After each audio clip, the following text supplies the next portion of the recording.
سکتا ہے, یہ جائز ہے.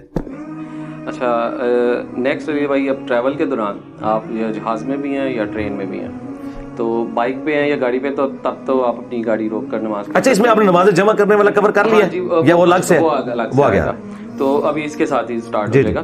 تو اب جو سواری کے اوپر آپ بیٹھے ہوئے ہیں جو آپ کے کنٹرول میں نہیں ہے, اور اب اس ٹائم آپ نے نماز پڑھنی ہے, تو وہ کیسے پڑھنی ہے؟ دیکھیں ٹرین کے اندر, اور جس طرح جہاز ہے جس میں قبلہ بھی آپ نہیں تعین کر سکتے اس کا پڑھنے کا طریقہ. آج کے دور میں تو یہ کوئی پرابلم نہیں ہے. سب سے پہلے تو قبلے کا تعین کرنا اسمارٹ فون کے بعد کوئی مشکل نہیں رہا. سواریاں ایسے جو کانسٹنٹلی, میں آپ کو بتاتا ہوں, ٹرین تو اس طرح نہیں ڈائریکشن چینج کرتی, وہ تو آلموسٹ ٹرین. اچھا باقی رہے گی جو آپ کی اپنی گاڑی ہے تو وہ تو روک کے آپ جب چاہیں پڑھ سکتے ہیں. اچھا جہاز کا بھی ایز سچ ایک روٹ ہوتا ہے, اور سعودی ایئر لائن میں تو میں نے کئی بار نماز خود پڑھی ہے, اس میں تو باقاعدہ ڈائریکشن آف قبلہ نظر آ رہی ہوتی ہے سامنے پیچھے. انہوں نے اینڈ پہ نا ٹیل پہ ایک پورشن بھی بنایا ہوتا ہے نماز پڑھنے کے لیے.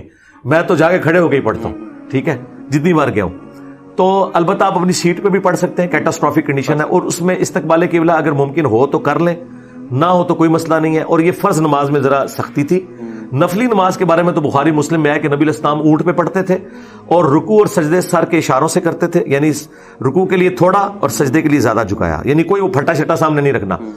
اور سواری کی ڈائریکشن کا بھی خیال نہیں رکھتے تھے کہ کس طرف مڑ رہی ہے. البتہ ہاں نفل, لیکن اسی حدیث میں ہے کہ البتہ آپ فرض نماز کے لیے سواری سے اترتے تھے.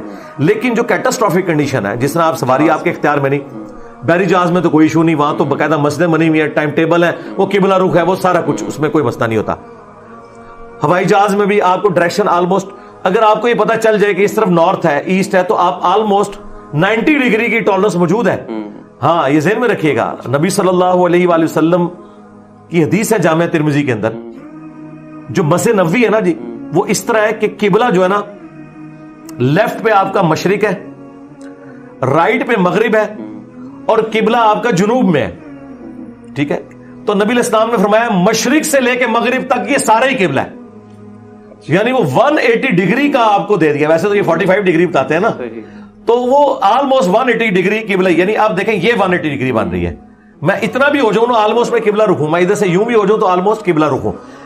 تو نبی علیہ السلام فرمایا کہ مشرق سے لے کے مغرب تک یہ سارا قبلہ ہے. اور آپ کو یہ میں بتاؤں گا, کیونکہ ہمارا تو یہ اب مغرب میں ہے, تو میں آپ کو کہوں گا جنوب سے لے کے شمال تک یہ سارے قبلہ ہے سامنے, وہ ڈائریکشن کا فرق ہے. تو اس میں اتنی ٹالرنس ہے, کوئی اتنا ایشو نہیں ہے.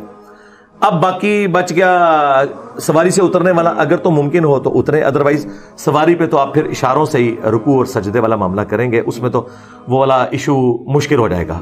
اور یہ جو آپ کہہ رہے ہیں ٹریولنگ, آج کل میرے بھائی ٹریولنگ کوئی مشکل نہیں ہے اس اعتبار سے نماز, کہ دیکھیں ہمارے پاس جب آپشن ہے نمازوں کو جمع کرنے کا, ٹھیک ہے.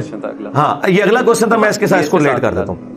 دیکھیں آپ کو اللہ نے اتنی ٹالرنس دی ہے کہ آپ زہر اثر کی نماز ظہر کا وقت داخل ہونے سے لے کے آلموسٹ آج کل 12 بجے سے لے کے 6:30 تک پڑھ سکتے ہیں. 6.5 گھنٹے میں تو ٹرین کہیں نہ کہیں رکے گی نا تھوڑی دیر کے لیے, تو اترنا زمین پہ بھی ضروری نہیں, اندر ہی آپ کر لیں. اچھا, اور مغرب اور عشاء غروب آفتاب سے لے کے آپ فجر تک کسی بھی وقت پڑھ سکتے ہیں.